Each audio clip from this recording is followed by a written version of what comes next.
Dear students, today's topic is lysine iron agar, which is one of the differential medium. It is also called as differential medium, or we can call it as a composite medium used for identification of the Enterobacteriaceae family, Salmonella, Shigella, Proteus. So it is used for just presumptive identification and which will guide the further protocol for the testing of the organism for further identification. So this medium lysine iron agar was introduced by Edwards and Fefe and in 1961. So this was introduced during the identification of Salmonella arizona. Then it was found to be useful for other organisms also. And in this medium, lactose is not included because Salmonella arizona fermented lactose because of production of acid due to lactose fermentation. There was suppression of H2S production. So lactose is removed from the medium. And another addition was lysine. Lysine is the important addition as most species of Salmonella produce lysine decarboxylase enzyme. So for detection of lysine, it was helpful. Then another thing is Proteus and Providentia species. They are also presumptively identified on this medium as they produce red slant and alkaline bud. Now in this medium, what is the indicator? It is a bromocresol purple. The alkaline reaction, in alkaline condition there is a purple color. In acidic reaction, yellow color is there. Sodium thiosulfate is a source of hydrogen sulfide. Ferric ammonium sulfate, ferric ammonium citrate is an indicator of hydrogen sulfide production. Dextrose is the carbohydrate source and it is added in the concentration of 0.1%. Lysine is added to show the decarboxylation reaction, which causes the alkaline situation to occur in the medium, showing purple bud. If lysine is deaminated, some organisms like Proteus, Providentia, they deaminate the lysine, and in presence of oxygen, the reaction is seen in presence of Proteus and Providentia species, as I have already told you. There is a color change, and a burgundy color or red color is seen on the slant. So there is a procedure for inoculation of lysine iron agar. LI is dispensed in the tube and slanted to form a deep bud and short slant. And inoculation is performed with a straight needle. We'll call it as a straight wire also. And by stabbing the base of the bud. So you can see here, first we have to stab the base of bud. And then we have to go for the sticking on the slant. Sticking on the slant while removing the needle after the stabbing. Then cap should be replaced loosely to facilitate the aerobic atmosphere. So this is the procedure for inoculation of LIA. Now this slide shows ingredients in lysine iron agar per liter. You can see L-lysine hydrochloride 10 gram, peptone 5 gram, yeast extract 3 gram, dextrose 1 gram, ferric ammonium citrate 0.5 gram, sodium thiosulfate 0.04 gram, bromocresol purple 0.02 gram, agar is 15 gram, and pH is adjusted 6.7 plus or minus 0.2 at 25 degrees Celsius temperature.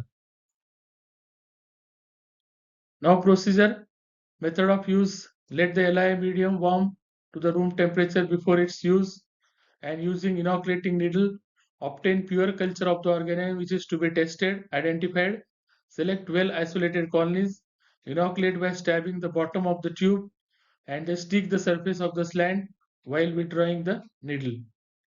Incubate the tubes aerobically with loose caps at 35 to 37 degrees Celsius for 18 to 48 hours. And after that, we have to examine the medium. So interpretation of the results, if lysine decarboxylation occurs, it is indicated by alkaline or purple medium. Deamination of lysine is detected by red slant. The Proteus and Providentia, as already told you, deaminate the lysine, which results in the distinctive red slant over acid bud. The dextrose fermentation is indicated by purple slant, and yellow butt. Yellow butt is because of the acid production. The H2S production results in blackening of the medium, especially the butt. Gas production is demonstrated by the presence of bubbles or cracks in the medium. What are the limitations of this medium? It is important to stab the butt of the medium, and failure to stab the butt, the test becomes invalid. Integrity of agar must be maintained when stabbing. It should not be broken. While doing, it should not be cracked also. In the beginning, the caps must be loosened during this test, otherwise erroneous results will occur. So caps should be there loosened so that oxygen should be there available. If organism produces H2S, sulfide may mask the acid production in the butt of the medium. However, hydrogen sulfide production requires acid environment. Thus, butt portion should be considered acid. So, hydrogen sulfide production is there, that indicate that glucose is also fermented, that dextrose is also fermented. So, LI, if you see the hydrogen sulfide production, H2S production, LI is not the sensitive as compared to TSI for H2S production. So TSI is better for interpretation of the H2S production. So these are the controls. You can see Salmonella typhimurium. You can see everything is purple, and there is a blackening of the butt. So this indicates the hydrogen sulfide production. Now next tube is inoculation of Proteus. Proteus, you can see the slant, burgundy color or red color slant, intensely red color slant, and butt is yellow. So this indicates the oxidative deaminase of lysine. Now this is the Shigella flexneri. Again, you can see the slant, purple color slant, and here you can see the butt, which is yellow colored one. And this last tube is the uninoculated tube. Now this is the interpretation. Now first tube, alkali by alkali, so showing the lysine decarboxylation. Here alkali by alkali, and there is a H2S production, so blackening of the butt. So here third tube, there is a alkali, so this is the alkali, and there is a acid, alkali by acid. So it indicates that there is a dextrose fermentation, but there is no lysine deamination. So here you can see this is shown by Proteus prudentia, where oxidative deamination, fourth tube. If you see the fourth tube, there is oxidative deamination, and there is a formation of burgundy color. How the burgundy color formation is there, I will explain in the next slide. And slant, it is yellow color because of the glucose fermentation. The last tube is the original tube, which is uninoculated tube, uninoculated tube of lysine iron agar. Now in this slide, you can see first tube shows how Salmonella produces. So entire medium is purple color, and there is a H2S production.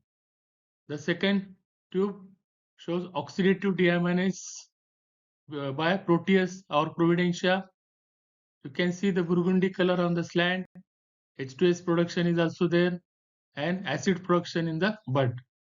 Then third tube shows Shigella, purple color slant, and yellow color bud. So here there are some questions which are very interesting. Why, in spite of lysine decarboxylation, the bud in lysine iron agar remains purple? So the explanation is, if the organism produces lysine, cadverin is formed, and that cadverin neutralizes the organic acid formed by glucose fermentation, and butt of the medium reverts to alkaline state, that is purple state. So if decarboxylase is not produced, but remains acidic or yellow. So that is the reason why there is a all it is purple, and interpretation is lysine is decarboxylase, especially for Salmonella. Then another question is how the slant on LIA shows red color or burgundy color if there is a oxidative deamination of lysine. If oxidative deamination of lysine occurs, a compound is formed that, in presence of ferric ammonium citrate and a coenzyme flavin mononucleotide, forms burgundy color on the slant. If deamination doesn't occur, the slant remains purple. If there is a no oxidative deamination, the slant remains purple. So this is about the lysine iron agar medium, and it is very useful because multiple characteristics can be seen, and along with the TSI and along with the LIA, we can presumptively identify the organisms, which will guide for our further workup of identification of the organism. Thank you for your patient listening.